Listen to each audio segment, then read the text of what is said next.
are watching खबर face to face. दर्शकों, स्वागत है आपका खबर फेस टू फेस में। मैं ज़ीशान आज़मी। आज की ताज़ा खबर देखने से पहले हमारे चैनल को सब्सक्राइब कीजिए और बेल आइकन दबाना ना भूलें ताकि आपको डेली अपडेट तुरंत मिल सके। आइए देखते हैं आज की ताज़ा खबर। दर्शकों, आप देख रहे हैं खबर फेस टू फेस। मैं ज़ीशान आज़मी। जिस तरह हर फ्राइडे को मैं कोशिश कर रहा हूँ, यहाँ के जो जनता है वो कब्रिस्तान को लेकर सवाल कर रही है कि कब बनेगा कब्रिस्तान। तो हर फ्राइडे मैं कुछ लोगों का इंटरव्यू लेता हूँ, मौलाना साहब का लेता हूँ, जनता का लेता हूँ। लोगों के मांग है कि कब बनेगा। अभी भी सवाल लोग कर रहे हैं कि कब बनेगा। हम 25 साल से इंतज़ार कर रहे हैं। कब्रिस्तान बहुत ज़रूरी है। कपासवाड़ी जो पास में कब्रिस्तान है अंधेरी में, वो भी तकरीबन फुल हो गया है और जो रहमताबाद है वहाँ पर भी एंट्री नहीं है।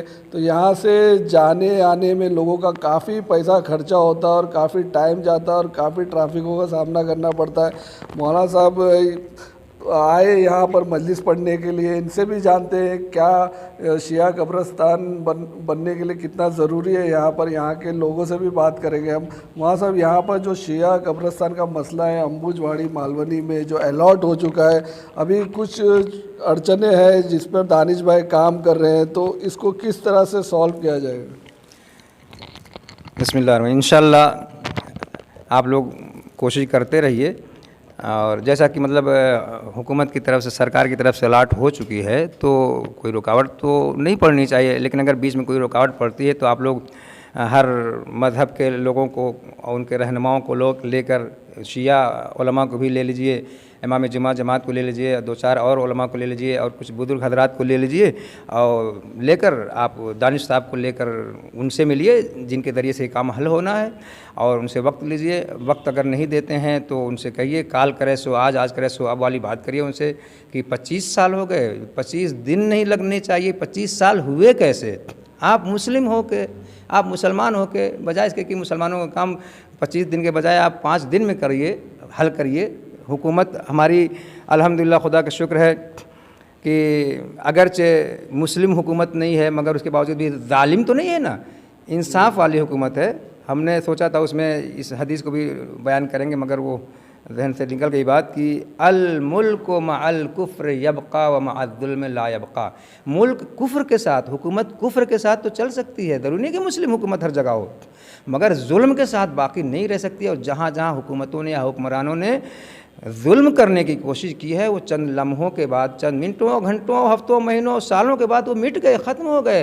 जालिम मिट जाता है, जालिम मिट जाते हैं, जुल्म करने वाले मिट जाते हैं, मजलूम बाकी रह जाते हैं, मजलूमों के मानने वाले बाकी रह जाते हैं।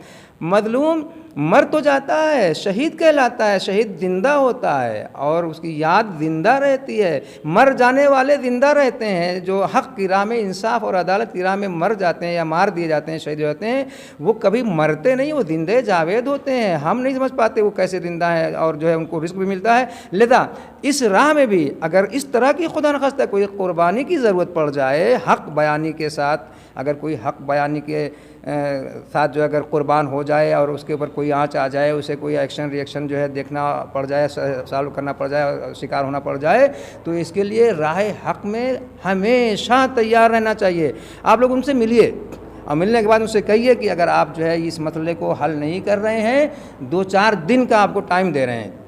मुलाकात अगर करते हैं तो उनसे कहिए कि 2-4 दिन का आपको टाइम दे रहे हैं। ऊपर से जब ऑर्डर हो चुका है तो नीचे से ये मसला हल क्यों नहीं हो रहा है? 2-4 दिन में अगर आप इस मसले को हल कर दे रहे हैं और बाकायदा तहरीरी तौर पे सारे सिस्टम के साथ, सारे कवानीन और दवाबित के साथ, सारे शराइत के साथ जो है अगर वो हमारे हवाले कर दे रहे हैं, हमारे कब्ज़े में दे रहे हैं तो ठीक है। आपका बहुत बहुत शुक्रिया, धन्यवाद, थैंक्स। हम आपके हमेशा जिस तरह से हामी थे और आपके सपोर्टर थे, इंशाल्लाह हम आइंदा भी रहेंगे। जो इंसानियत के लिए, जो आदमियत के लिए, जो वतन के लिए काम करता रहेगा, जो देशभक्त रहेगा, जो इस्लाम मुस्लिमीन के लिए काम करेगा, उनके राहों को, उनके रास्तों को मतलब उनके मसाइल को हल करेगा, रास्तों को खोलेगा, बंद नहीं करेगा, मसाइल को बढ़ाएगा नहीं बल्कि मसाइल को बांटेगा, मसाइल को जो है घटाएगा, मुश्किलात को घटाएगा, मुश्किलात को ख़त्म करेगा, हम उसका साथ देंगे। कल भी देते रहे, आज भी दे रहे हैं, आइंदा भी इंशाल्लाह देते रहेंगे। लेकिन अगर खुदा न खास्ता अगर कोई ऐसी मुश्किल आपकी तरफ से अगर हमारी समझ में आ गई, यकीन और इत्मीनान जिस दिन हो जाएगा कि आपकी वजह से ये अड़चन पड़ रही है, तो हम इससे आगे भी कदम बढ़ाने के लिए, हत्ता हम जो है मरकज़ तक जाने के लिए, दिल्ली तक भी जाने के लिए हम लोग तैयार हो जाएंगे। हत्ता वो सारे चीज़ें जो कवानीन की रोशनी में जो धरने वगैरह होते हैं, धरना प्रदर्शन, अमन शांति को पेश नज़र रखते हुए हम हत्ता उसके लिए भी तैयार हैं, और उलमा को साथ लेके और आवाम को साथ लेके इंशाल्लाह, बुजुर्गों के साथ हम इंशाल्लाह, हर मज़हब के हर धर्म के लोगों को लेके इंशाल्लाह हम ये कदम भी उठाने के लिए तैयार हो जाएंगे। लिहाजा ये हम दुआ करते हैं परवरदिगार आलम से, अल्लाह के फज़ल व करम से, मौला के सदक़े में वो दिन ना आए कि आपके ख़िलाफ़ कदम उठाया जाए। खुदा न खास्ता इन इंसानी और इस्लामी कानून के ऊपर अमल न करने की वजह से और इस मसले को हल न करने की वजह से और मुश्किलात ईजाद करने की वजह से खुदा न करे कि वो दिन आए। हम आपके लिए दुआगो हैं, जो भी इस मसले में पेश हो और आगे हो, हम उसके लिए दुआगो हैं, और जिनके हाथों में ये मसला है कि जिसके ज़रिए से हल होना है, हम उनके लिए भी दुआगो हैं। दुआ करते हैं खुदा करे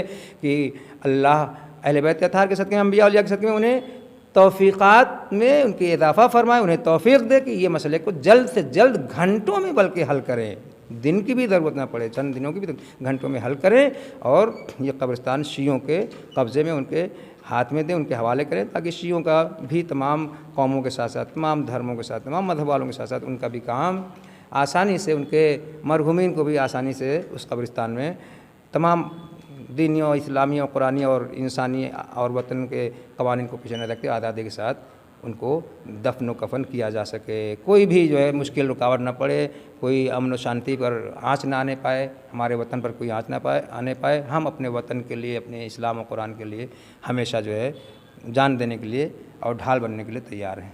बहुत बहुत शुक्रिया। ये थे हमारे साथ मौलाना काजिम अब्बास कुम्मी साहब, जिन्होंने हमसे बात करते ही बताया कि अगर ज़रूरत पड़ेगी तो हम दिल्ली तक जाएंगे, वहाँ भी धरना प्रदर्शन करेंगे। अभी जुमा के बाद हमें दानिश भाई मिले थे, उन्होंने कहा कि हम आपका वेट करते हैं नीचे, तो उनसे भी आज इंटरव्यू लेना था उनको। मैंने कहा ठीक है, आप वेट करिए, अगर वो नीचे मौजूद रहेंगे तो इसी वीडियो के साथ उनका भी इंटरव्यू जो लिया जाएगा। अभी देखते हैं वो मिलते हैं कि नहीं। दानिश भाई का जो काम अटका हुआ है उसके ऊपर हम चर्चा करेंगे। शुक्रिया, धन्यवाद, जय हिंद, जय महाराष्ट्र। अस्सलाम वालेकुम। 50 साल से मैं मालोनी में रह रहा हूँ, 25 साल से इंतज़ार कर रहा हूँ कब्रिस्तान का। हम लोग को बहुत दूर जाने की तकलीफ़ होती है। अशफाक अली मेरा नाम है, अब 50 साल से रह रहा हूँ। मालोनी में एक कब्रिस्तान होना चाहिए, 25 साल से इंतज़ार कर रहा हूँ। वहाँ जाने के लिए बहुत तकलीफ़ होती दूर, ज़रा मेहरबानी करके जल्दी करिए। उन लोग को जाने में तकलीफ़ होती है और ख़र्चा भी बहुत होता है, मुंबई जाना पड़ता है, मझगाँव, इसलिए मेहरबानी करके यहाँ उधर भी कब्रिस्तान पूरा फुल हो गया है, कोई पब्लिक को लिया नहीं जा रहा है। और एक कपासवाड़ी भी फुल हो गया है, रिसेंटली 2020 में दिया गया था कोविड के टाइम पे, वो भी ऑलमोस्ट 99% फुल हो चुका है। हम लोग को बहुत तकलीफ हो रही है जाने के लिए, और ये कब तक बनेगा अभी तक कोई आइडिया नहीं हो रही है, इसका पता नहीं चल रहा है। हम लोग गवर्नमेंट से अपील करते हैं जल्द से जल्द शिया लोग के लिए अलर्ट करिए इधर कब्रिस्तान मालोनी में, मेहरबानी होगी।